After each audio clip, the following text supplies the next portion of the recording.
Nagaa fi ayyaanni Waaqayyoo gooftaa keenyaa Yesuus Kiristoos tokkummaan hafuura qulqulluu hunduma keessaniif haa baay'atu.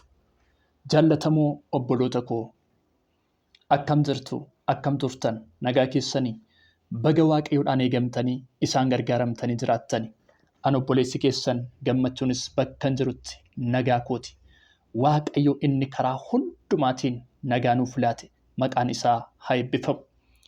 Jaalala Waaqayyoo taanaan guyyaa har'aas ergaa sagalee Waaqayyoo dhaloota baay'eetiif fayyina ta'a, karaa ce'umsaa ta'a jedhee kan hin yaade sagalee Waaqayyoo keessa koo kan guute qabadhee dhufeen jira waan ta'eef sheer gochuutiin, kooppi liinkii gochuutiin akkuma kana irra deebitanii riipoosti gochuutiin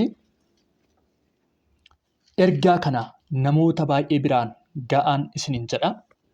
Sirriitti hubadhaa obboloota koo, obsaan hanga xumuraatti dhaggeeffadhaa. Waan baay'ee irratti iyyuu yeroo keenya hin dabarsina waan ta'eef. Kun sagalee Waaqayyoo isa jireenya namaaf kennudha waan ta'eef. Ergaan kun immoo macaafa seera uumamaa boqonnaa 3 lakkoofsa 1 hanga 10 isa jiru dubbifachuu dandeessu. Ani 9-10 dubbisa. Sababiin isaas iyyuu yeroo bal'aa fudhachuu waan danda'a waan ta'eef. Isa kaan akkasumatti dubbiseera waan ta'eef yaada isaa isiniif ibsa. 9-10 dubbisa jalqaba. Seera uumamaa boqonnaa 3 lakkoofsa 9-10. Waaqayyo gooftaan garuu namicha waamee eessa jirta jedheen. Namichis ani sagalee miila kee iddoo dhaabaa keessatti dhaga'ee qullaa koo waanan tureef nan sodaadhe nan dhokadhes jedheen. Kutaa kana keessatti lakkoofsa 1 irraa kaanee gaafa dubbifannu boqonnaa 3 lakkoofsa 1 irraa kaanee gaafa dubbifannu boofni bineensa Waaqayyo uume hundumaa keessaa haxxee tureedha. Kanaaf seexanni boofa keessaan goreetu akka inni Addaamiif Hewaanin gowwoomse argina. Muka kanarraa gaafa nyaattan hin duutu isa Waaqayyo ittiin jedhe. Seexanni immoo karaa boofaatti gaafa itti dubbatu hin duutanii hamaa fi gaarii beekuudhaan akka Waaqayyoo taatu jedheetu motibeet godhe, hin jajjabeesse. Hin duutanidha. Waaqayyo garuu yoo nyaattan hin duutu ittiin jedhee ture. Seexanni garaa Hewaan gaafa dhufu ishee wajjin haasa'e. Yoo nyaattan hin duutan. Hamaa fi gaarii beekuudhaan akka taatan Waaqayyo hin beeka jedheetti dubbate. Hin jajjabeesse. Jajjabeessuudhaan seexanni cubbuu hojjechiise. Abboommii Waaqayyo nama cabsisiise. Erga sanaa kaasanii, erga abboommii Waaqayyo cabsanii kaasanii qullaa ta'an.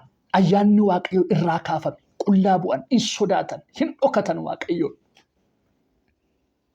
Gaafa qullaa bu'an sana immoo gaafa Waaqayyo isaan gaafatu deebii sirrii Waaqayyoof deebisan.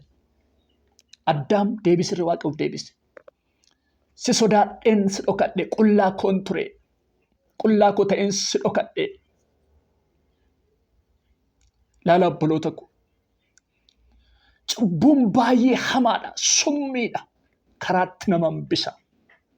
Du'aaf nama laata, salphinaaf nama qopheessa. Boleessa koo boleettii koo. Seexanni jireenya namaa waan hin jaallanneef akka namni jireenya gaarii jiraatu waan hin barbaanneef har'ayyuu akka namni cubbuu hojjetuuf nama jajjabeessuu danda'a. Homaan taatu namaa jechuu danda'a. Har'a haala adda addaa keessatti cubbuu adda addaa keessatti kuftee kan jirtu jiraachuu dandeessa. Balballi araara Waaqayyo banaadha. Beenyaan nama cubbuu hojjetu du'a jedhamee akkuma barreeffamee jiru. Gatii cubbuu ilmaan namaatiif gooftaan keenya Iyyasuus Kiristoos fannoo irratti du'ee dhiiga isaa dhangalaaseera. Namni isatti amanee yaada garaa isaa geeddarachuu danda'a. Qalbii jijjiiratuun gara Waaqayyootti deebi'uu danda'a namni. Kanaaf namni gurra dhaga'u qabu haa dhaggeeffatu. gara waaqayyootti deebi'aa.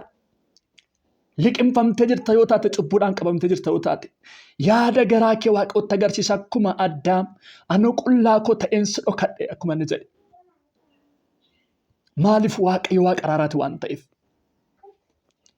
Barri nu keessa jirru bara namni utuu jiru of dhabaa jiru keessa jirra waan ta'eef. Kottaa gara waaqayyootti haa deebinu. Kottaa yaada garaa keenyaa gaddirannu. Jireenya keenyaa oolfannu. Addunyaan kun darbuudhaaf jira. Namni fedha waaqayyoo raawwatu bara baraan jiraata. Biyya lafaa garuu hin darbaadha sagalee waaqayyo. Obboloota ko misiraacha tokkoon sinitti hima. Har'a qalbii jiraachuu dandeessa.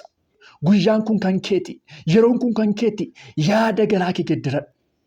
Cubbuun karaa gooftaa Yesuus Kiristoos namaaf dhiifamuu hin danda'amu. Yeroon jira. Otoo fooniif hafuurri kee wal keessa jiru murteeffadhu. Homaan taatu siin jechuu danda'a seexan. Cubbuutti qabamteen jiraatin. Seexanni akka namni nama waaqayyoo ta'e hin jiraanneef dhiibbaa gurguddaa godha. Iddoo gaarii keessaa, iddoo jireenyaa keessaa Addaamiif Ewaaniin inni gadi baase. Har'as namoota baay'ee jireenya waaqayyo itti isaan waame keessaa namoota baay'ee yaasaa jira. Kanaaf obboloota ko hin dagatinaa. Deebi'aa gara waaqayyootti. Deebi'aa gara waaqayyootti. Yaada garaa keessan gaddiradhaa. Cubbuu jettan hundumaa waaqayyootti madhaatii qalbii keessan gaddiradhaa. Waaqayyo hin arga. Namni nama dhoksee cubbuu jechuu danda'a. Garuu waaqayyo hin arga. Hin arga. Gara waaqayyootti deebi'uudha furmaan. Araara waaqayyoon kadhachuudha furmaan. Waaqayyo duukaa tokkummaa ofii cimsatanii jiraachuudha. Fayyuu dandeessa. Waaqayyo si jaallata. Waaqayyo si jaallata. Waaqayyo ammayyuu fayyuu kee barbaada. Du'a kee hin barbaadu waaqayyo. Akkatti baddu hin barbaadu waaqayyo. Kanaaf yaada garaa kee gaddirattee gara waaqayyootti akka deebitu barbaada. Gooftaan sinaa eebbisu. Yeroo lammiffaa ergaa ittaanu qabadhee nan dhufaa. Ammas itti turtii gaarii qabaadhaa. Shalom.